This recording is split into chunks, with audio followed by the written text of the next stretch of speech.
할렐루야. 오늘도 주님의 은총과 은혜가 우리 사랑하는 성도님들에게 넘치시기를 바랍니다. 오늘 9월 2일 날 이 아침에 하나님께서 여러분과 함께 하시고 또 우리 기도를 다 들어주시며 축복하시는 귀한 하루가 되길 바랍니다. 또 태풍이 올라온다고 그러죠. 항상 모든 일에 조심하고 또 하나님께서 주신 축복을 누리는데 부족함이 없도록 항상 우리의 삶을 경성하고 깨어서 기도하는 우리 모든 성도님들 되시길 바랍니다. 오늘은 계속 이어서 의에 줄이고 목마른 자에 대한 얘기를 같이 나누려고 합니다. 의에 줄이고 목마른 자는 복이 있나니 마태복음 5장 6절에 분명히 말씀하시기를 이제 세 번째 복이죠. 바로 처음에는 이제 마음이 가난한 자, 두 번째는 슬퍼하는 자, 세 번째는 온유한 자, 네 번째군요. 의에 줄이고 목마른 자는 복이 있나니 해서 의에 대한 말씀인데 의에 줄이고 목마르다라고 하는 이 말씀 속에서 오늘과 내일에 이어서 그리고 다음 주까지 이어서 이 부분을 좀 더 자세하게 생각해 보려고 합니다. 왜냐하면은 지금 우리가 살고 있는 이 대한민국 시대가 대한민국에서 의로움이라고 하는 것은 참 찾기가 힘든 시대가 되었지 않았습니까? 모든 사람들이 그렇게 쉽게 분노하고 자기만을 생각하고 정말 다른 사람에게 피해를 주는 일에 대해서는 뭐 아무렇지도 않게 생각하고 오직 나만 만족하면 된다라고 생각하면서 살아가는 그 동물의 세계 같은 그 정글의 세계와 같은 세상이 우리 대한민국이 되지 않았습니까? 그래서 이 의에 줄이고 목마르다라고 하는 우리 예수 그리스도를 믿는 사람들로부터 시작해가지고 사실은 굉장히 중요하게 생각을 하고 또 이 부분에 대해서는 우리가 또 그렇지 못했다는 사실에 대해서 심각하게 반성을 해야 될 부분이고 또 회개해야 하고 하나님 앞에 우리들이 이런 분야가 잘못됐습니다 라고 솔직히 인정할 분야가 아닌가 생각합니다. 성경 말씀 속에서 이제 이 분야에 대해서 지금 현재 우리가 살고 있는 이 시대 그리고 이 대한민국의 여러 가지 모습들을 아주 적절하게 적나라하게 보여주고 있는 것이 있다면 바로 디모데후서 3장에 나오는 말씀이죠. 1절에서 5절까지 보면 이런 말씀이 나옵니다. 마지막 날에 많은 고난이 있다는 것을 기억하십시오. 그때는 사람들이 자기 자신과 돈만 사랑하며 뽐내고 교만하며 다른 사람을 헐뜯고 부모에게 순종하지 않을 것입니다. 또한 감사하지 않고 하나님께서 원하시는 사람이 되려고도 하지 않을 것입니다. 다른 사람들에 대한 사랑도 없고 용서도 없으며 나쁜 말을 일삼으며 절제하지도 못하고 잔인하며 선한 것을 싫어할 것입니다. 가까운 친구를 배반하고 성급하게 행동하며 교만하고 쾌락을 즐기며 하나님을 사랑하지 않고 겉으로는 하나님을 섬기는 채 하나 실제로는 하나님을 경외하지 않을 것입니다. 여러분은 이런 사람들을 멀리 하시기 바랍니다. 자, 여기 보면은 처음에 그 2절에서부터 나오는 말씀 전체가 지금 우리가 그렇지 않다라고 얘기할 수 있는 분야가 하나도 없는 것 같습니다. 자기 자신과 돈만 사랑하다. 그리고 뽐내고 교만하다. 다른 사람을 헐뜯는다. 부모에게 순종치도 않고 감사하지도 않고 하나님께서 원하는 사람이 되려고도 하지 않는다. 근데 문제는 이렇게 사는 것을 당연하다고 생각하고 있는 게 문제죠. 근데 이 성경 말씀은 그것을 이 디모데에게 뭐라고 바울이 얘기하냐면은 마지막 날에 많은 고난이 있다라고 말하고요. 그렇게 이렇게 사는 게 고난이다라고 표현하는 거죠. 근데 지금 이 시대는 그렇게 사는 삶이 당연한 거다라고 얘기를 합니다. 이렇게 살지 않는 게 고난이 아닌데, 그러니까 남을 사랑하고 하나님을 사랑하고 겸손하고 다른 사람을 나보다 더 낮게 여기고 부모에게 순종하고 범사에 감사하고 항상 하나님의 뜻, 무엇보다 하나님의 나라와 하나님의 의를 구하라고 하는 이 말씀에 완전히 반대로 사는 것을 당연하다고 생각한다는 거죠. 그런데 하나님께서 보시기에 이거는 잘못된 인생이다. 그리고 그것은 심지어 그것은 고난이다 라고까지 표현하고 있는 것을 보게 됩니다. 아이러니하게도 우리나라가 이런 부분에 대해서 사실 굉장히 심각한 문제가 닥쳐왔습니다만은 몇 년 전만 해도 몇 년 전에 우리나라에 크게 베스트셀러가 된 책이 있었죠. 그게 바로 뭐냐면은 하버드대학 교수인 마이클 샌델이라고 하는 사람이 쓴 책인 정의란 무엇인가라는 책이었습니다. 이 책은 아이러니하게도 이명박 대통령 때 아마 제일 많이 팔렸다고 제가 기억이 납니다. 참 이런 것들은 이 정의가 땅에 떨어진 시대이기 때문에 그 정의가 무엇이냐 하는 책을 많이 샀죠. 또 읽어봤는데 그렇다고 정의가 회복됐냐? 그것도 아니죠. 이런 부분들은 참 우리가 반성을 많이 해야 될 것입니다. 그래서 이 아모스서에서도 특히 예레미야에서도 보면 이 의로움에 대해서 성경은 오늘 그 정의와 공의라는 말을 정의와 공평 뭐 이렇게 말 표현하고 있는데 이 부분을 오늘 좀 자세하게 한번 생각해 보려고 합니다. 정의와 공의라는 말이 이제 아모스서 5장 24절에 이렇게 나옵니다. 너희는 다만 공의가 강물처럼 그러니까 물처럼 흐르게 하고 정의가 마르지 않는 강처럼 흐르게 하라. 아주 유명한 말이죠.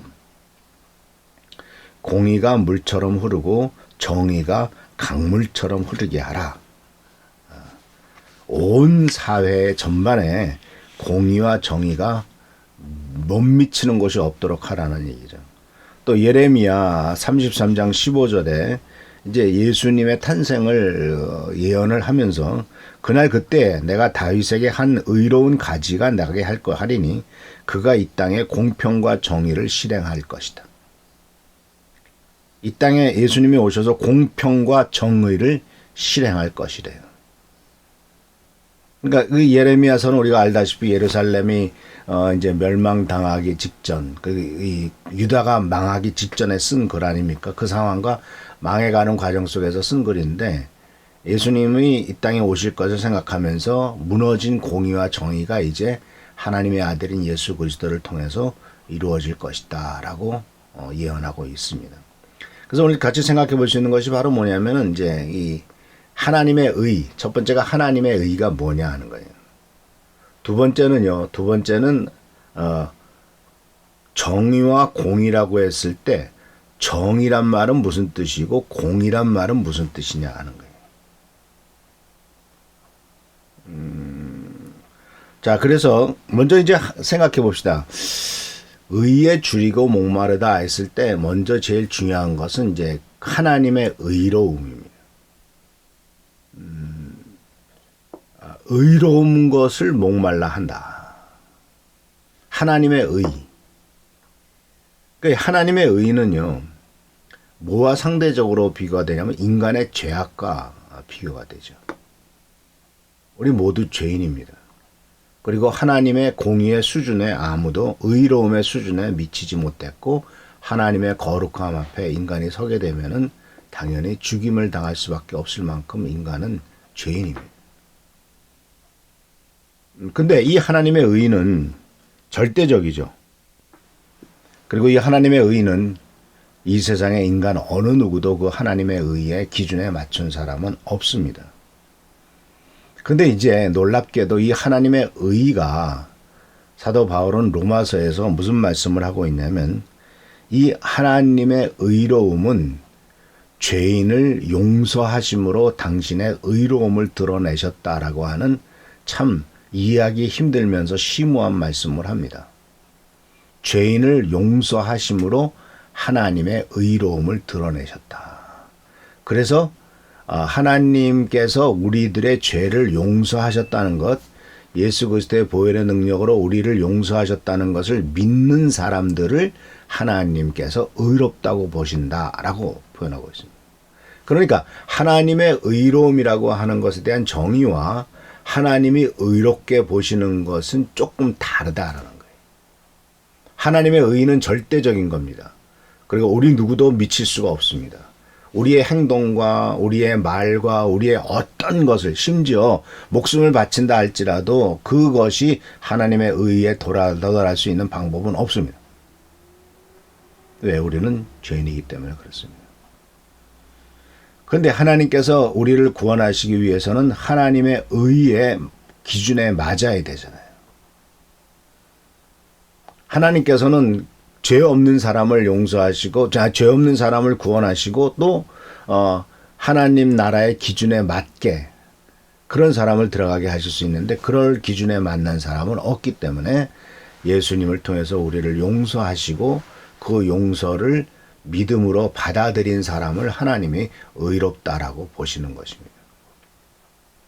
그래서 하나님이 의롭다고 보시는 사람은 내가 죄인인 것을 인정하는 사람, 그리고 그 죄를 오직 용서받을 수 있는 길은 내 수고와 노력과 어떤 것을 통해서는 용서받을 수 없고 오직 예수 그리스도의 보혈의 능력으로만 용서받을 수 있다는 것을, 즉 하나님께서 제시하신 구원의 방법을 믿음으로 받아들인 사람, 그 사람을 하나님이 의롭다라고 보시고 하나님의 의가 우리들에게 전가되었다라고 말합니다. 그래서 이것을 이제 칭의, 의롭다고 칭하신다, 의롭다고 여기신다. 그래서 영어로는 justification, 의롭게 되도록 만드셨다라고 하는 말씀을 하고 있죠. 이 justification이란 말 속에서 이제 just가 의잖아요. justice가 의로움인데 justice에다 fication은 뭐뭐 되게 하다라는 것을, 의롭게 되게 하다라는 겁니다. 자, 근데 이것이 바로 이제 그 하나님의 의라면, 이제 하나님의 의를 실제적으로 우리의 삶에 적용하려고 할 때는 이제 하나님께서 우리들에게 공의와 정의라는 말을 썼습니다. 그래서 정의와 공의를 같이 한번 생각할 때 공의가 먼저 나오죠. 아모스에서 공의, 그 다음에 예레미야에서도 이제 공평과 정의에서 공의가 먼저 나오는데, 이 공의란 말을 헬라어로는, 히브리어로는 미슈파트라고 합니다. 미슈파트, 굉장히 중요한 히브리어 단어입니다. 미슈파트. 이 미슈파트는요, 하나님의 속성이에요. 근데 이 하나님의 속성 중에서도 공평, 정직, 의로움, 올바름, 공정, 번영, 균등함, 전적으로 올바름, 공정함, 이런 식으로 다양하게 번역이 되어 있습니다. 근데 이 미슈파트는 어떤 의미를 갖고 있냐면 윤리적인 의미를 갖고 있습니다. 윤리적인. 그래서 이 공의롭다라고 말했을 때 이것은 공평과도 관계됩니다. 공평. 옛날에 그 시인, 장애였던 시인이 있었죠. 그 사람이 공평하신 하나님께서는 정말 장애로서 볼 수도 없고 또는 잘 들을 수도 없지만 이런 부분에서 하나님은 남이 듣지 못하는 것을 듣게 하셨다. 나는 귀머거리다. 그런데 귀머거리가 아닌 그 정상적인 사람들은 모든 소리를 다 들을 수 있지만 귀머거리인 나는 이 세상 소리는 하나도 들을 수 없지만 이 세상 사람들이 듣지 못하는 것을 듣게 하셨다. 이것이 바로 공평하신 하나님이시다. 나는 세상 사람들이 보는 것을 볼 수 없지만 그러나 하나님께서는 내가 세상 사람들이 볼 수 없는 것을 보게 하셨다. 육신의 눈은 멀어서 볼 수 없지만 그러나 영적인 눈으로서는 세상을 볼 수 있고 하나님을 볼 수 있게 하셨다. 이게 공평하다라는 말을 얘기합니다. 그래서 이 공평하다라고 하는 말 속에서는 바로 윤리적인 의미를 표현하면서 특히 우리가 살아가는 데 있어서 이것은 상당히 공평한 세상, 공의로운 세상을 살도록 하는 것이죠. 예를 들자면은, 한 시간에 10시간에 10,000원을 준다고 칩시다. 그러면은, 10시간을 일하면 10만 원이죠. 10만 원을 주면은 이건 정의로운 겁니다. 그런데 그 일을 못해요. 힘들어서. 그래서 그렇지만은 그 사람이 먹고 사는 건 똑같잖아요. 그래서 하나님께서는 우리들에게 선인이나 악인이나 동일하게 햇빛과 비를 주시고 공기를 주시는 것처럼 이 사람의 지금 어떤 조건이나 형편이나 또는 실력이나 또는 열심히 한 거나 그것을 기준으로 해서 하나님이 뭐를 베푸시는 것이 아니라 인간이기 때문에 동일한 인간으로서의 동일한 그 먹고 사는 일, 생존에 필요한 것을 하나님이 주시는 것, 이것은 공의롭다라는 겁니다. 자, 그래서 성경 말씀 속에서 그 포도원 지기의 비유가 나오죠. 포도원 일꾼의 비유가 나오는데 주인이 아침 일찍 들어온 사람이나 늦게 들어온 사람이나 동일하게 일당을 나눠준 얘기가 나옵니다. 이것이 공의롭다라고 보는 겁니다. 세상의 기준에 의하면 말도 안 되죠. 아, 10시간 일한 사람과 1시간 일한 사람을 똑같은 임금을 줍니까? 이건 바로 정의롭지 못하죠. 그러나 하나님께서 보시는 그 관점은 그러한 정의의 기준이 아니라 한 인간으로 내가 너를 사랑한다라고 했을 때 그렇게 보고 있다. 마찬가지잖아요. 우리가 자녀들이 있잖아요. 자녀들이 있는데 어떤 놈은 공부를 좀 잘하고 어떤 놈은 좀 못할 수도 있고 심지어는 어떤 가정에는 정말 그 정신적으로 조금 모자르게 태어난 어린아이도 있단 말이에요. 그러면 너는 똑똑하니까 너는 또 정상이니까 돈을 많이 내가 재산을 많이 남겨주고 너는 모자르니까 조금 준다. 그렇지 않잖아. 오히려 거꾸로 하잖아요. 너는 능력이 있으니까 벌어서 쓰면 되고 얘는 그런 능력도 없잖니. 그러니까 좀 더 내가 부모로서 좀 더 많은 것을 남겨주는 것이 옳은 거다. 이게 바로 공의롭다는 것입니다. 그래서 성경 말씀은 공의가 물처럼 흐르고 정의가 마르지 않은 강처럼 흐르게 하라. 그래서 공의란 말은 미슈파트입니다. 미슈파트. 히브리어로. 한번 속으로 따라 보십시오. 미슈파트. 그리고 이제 정의가 나옵니다. 정의는 히브리어로 체데크라고 합니다. 체데크. 이것은 법적인 의미입니다. 법적으로 옳다. 이것은 이제 어떤 특징이 있냐면 첫 번째는 이것도 역시 하나님의 본성이죠. 하나님은 공평하신 분이십니다. 그러나 정의로우신 분입니다. 예수님이 십자가에 달려 돌아가셨다는 것은 예수님에게 인간의 죄값을 물으셨다는 겁니다. 이거 하나님의 정의입니다. 그러니까 죄를 회개하지 않고 용서를 베푸는 것은 정의롭지 못합니다. 많은 사람들이 그 어떤 잘못을 저지른 것들에 대해서 특히 과거의 권력자들이 잘못을 저지른 것에 대해서 다 지나간 일인데 뭐 다 용서하지라고 하는데 대개 그런 사람들이 솔직히 나는 이러이러한 잘못을 저질렀다라고 고백을 하지 않죠. 이게 문제입니다. 그래서 남아프리카 공화국에서 유명한 그 만델라라고 하는 대통령이 계셨죠. 그분은 무려 30몇 년을 감옥에 갇혀 있었습니다. 근데 끝까지 그 정의를 원칙을 잃지 않죠. 나중에 대통령까지 됩니다. 근데 이때 어떤 것을 그가 결정을 하냐면 자기를 감옥에 가두고 그때 수많은 그 인종차별 때문에 흑인들을 무참하게 죽인 일이 많거든요. 자, 그런 죽인 사람들을 보복을 해야 되지 않습니까? 그들에 대한 대가를 치러야 되지 않습니까? 죄를 졌으니까. 근데 그들에게 죄를 다 물으면 이제 나라가 두동강이 나고 이제 싸움이 벌어질 판입니다. 그래서 그가 만든 것이 진실과 정의위원회라는 것을 만들었습니다. 진실과 정의위원회가 결정한 것이 바로 뭔지 아십니까? 모든 지은 죄를 와서 자백을 해라. 그러면 용서해 주겠다. 아주 성경대로입니다. 우리가 우리 죄를 자백하면 하나님은 신실하시고 의로운 분이셔서 너의 모든 죄를 사하신다. 그것은 그대로. 조건은 그거예요. 네가 지은 죄를 낱낱이 와서 고백을 해라. 서면으로 다 써서 내라. 그러면 용서해 주겠다. 근데 많은 사람이 그걸 안 믿었어요.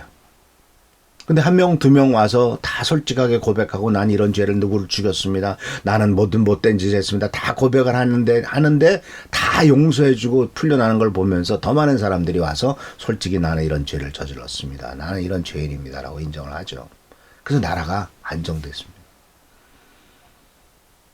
세상에서 불가능하다라고 생각할 수 있지만 그러나 하나님께서는 죄를 용서하시기 원하지만 하나님의 정의는 그 죄를 인정해야만 그것이 가능한 거예요.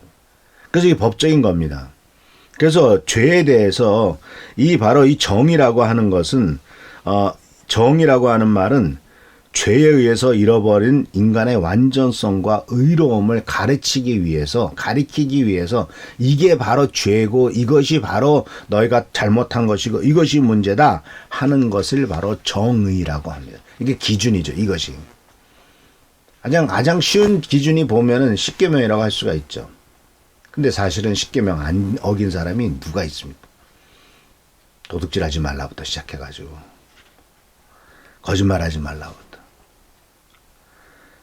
그리고 그래서 이것은 이제 이 정의란 말을 의미는 첫 번째 하나님의 본성을 가르칠 때 말하고, 두 번째는 죄에 의해서 잃어버린 인간의 완전성과 의로움을 의가 처음에 창조했을 때 인간이 얼마나 아름답고 깨끗했습니까? 그런데 그것을 유혹으로 말미암아 죄지 불의한 죄로 말미암아 불순종으로 말미암아 죄를 벌였잖아요. 그걸 가르치기 위해서 지적하기 위해서 정의란 말씀을 썼고, 또 세 번째로서는 인간의 사회생활에서 인간과 인간 사이에 있어야 될 정당한 관계로 이것이 바로 정의롭다라고 하면, 돈을 빌렸으면 갚아야죠.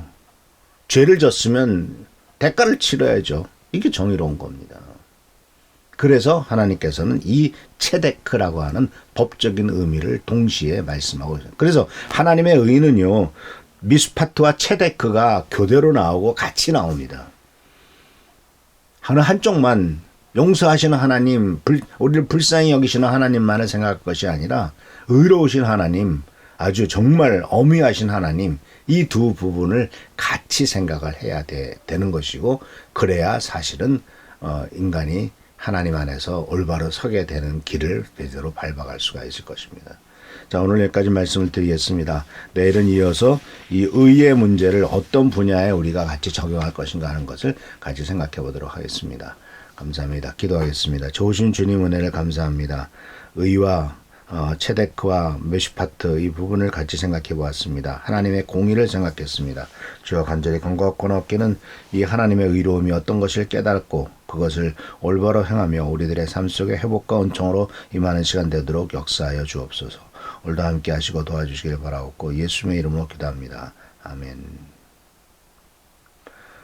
태풍 조심하시고 또 여러 가지 면에서 어려운 일 없도록 기도해 주시길 바랍니다. 우리 최 장로님 또 우리 한은조 선생님을 위해서 기도해 주시고 모든 일에 부족함이 없도록 기도하는 여러분 되시기를 축원합니다. 아멘.